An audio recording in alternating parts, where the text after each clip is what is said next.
നവജാത ശിശുക്കളിലെ അണുബാധ. ഹലോ, എല്ലാവർക്കും നമസ്കാരം. ഇന്നത്തെ നമ്മുടെ ടോപ്പിക് നവജാത ശിശുക്കളിലെ അണുബാധയെക്കുറിച്ചാണ്.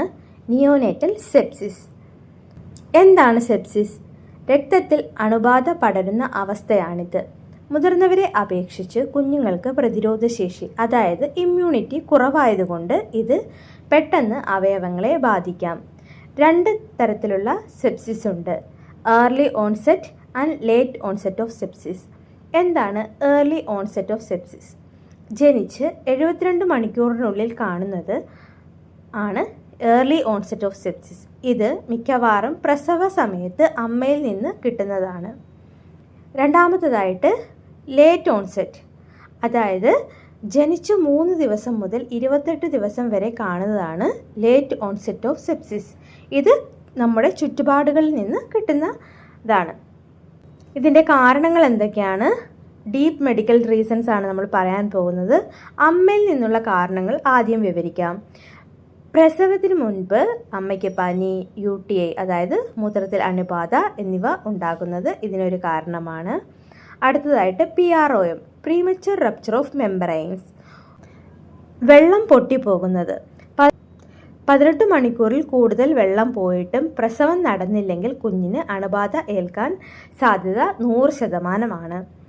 GBS ബാക്ടീരിയ, അമ്മയുടെ ശരീരത്തിലുള്ള ഗ്രൂപ്പ് B സ്ട്രെപ്റ്റോകോക്കസ് എന്ന ബാക്ടീരിയ പ്രസവ സമയത്ത് കുഞ്ഞിലേക്ക് എത്തുന്നതുകൊണ്ടും സെപ്സിസ് ഉണ്ടാവാം. ഹോസ്പിറ്റൽ അല്ലെങ്കിൽ വീട്, പ്രസവത്തിന് ഉപയോഗിക്കുന്ന ഉപകരണങ്ങളുടെ ശുചിത്വമില്ലായ്മ, കുഞ്ഞിനെ തൊടുന്നവരുടെ കൈകളിലെ അണുക്കൾ ഇവയും സെപ്സിസിന് കാരണമാണ്. ലക്ഷണങ്ങൾ എന്തെല്ലാമാണെന്നാണ് വിവരിക്കാൻ പോകുന്നത്. ഇത് അമ്മമാർ ശ്രദ്ധിക്കേണ്ടതാണ്. ശരീര താപനില, അതായത് പനി വരുന്നത് പോലെ തന്നെ അപകടമാണ് ശരീരം തണുത്തു പോകുന്നതും. ഹൈപ്പോതെർമിയ എന്ന് നമ്മൾ പറയും.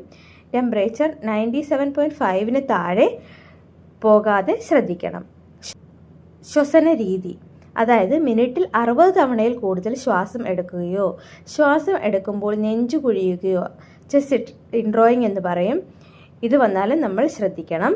പിന്നെ ഭക്ഷണം, കുഞ്ഞു പാല് കുടിക്കാൻ മടി കാണിക്കുക, പുവർ സക്കിംഗ്, ഇത് അണുബാധയുടെ ആദ്യ ലക്ഷണമാണ്.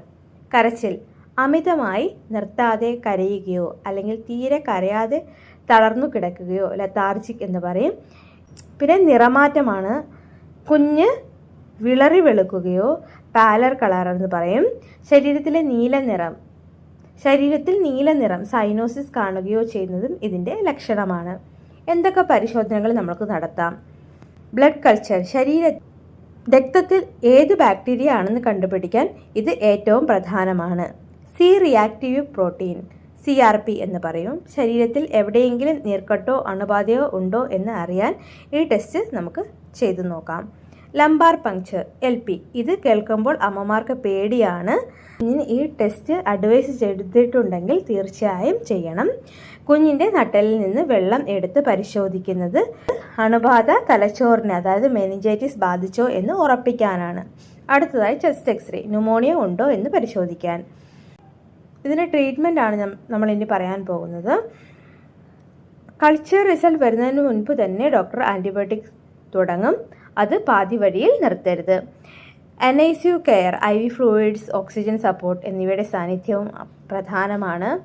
പ്രതിരോധം, കൈകൾ കഴുകുക, കുഞ്ഞിനെ അധികം ആൾക്കാരെ കൊണ്ട് എടുപ്പിക്കാതിരിക്കുക, സ്വയം ചികിത്സ ഒഴിവാക്കുക. അപ്പോൾ ഈ വീഡിയോ ഉപകാരപ്പെട്ടു എന്ന് വിചാരിക്കുന്നു. അടുത്ത വീഡിയോയുമായി നമുക്ക് വീണ്ടും കാണാം. അതുവരേക്കും bye. Thank you so much. Thank you four